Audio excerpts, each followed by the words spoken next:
بسم الله الرحمن الرحيم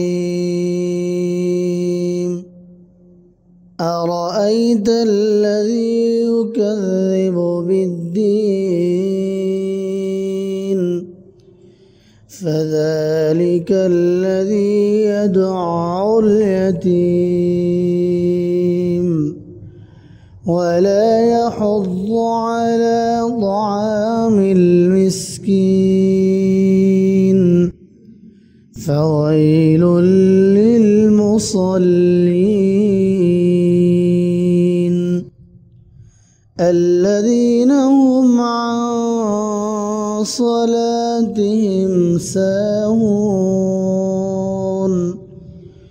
الذين هم يراءون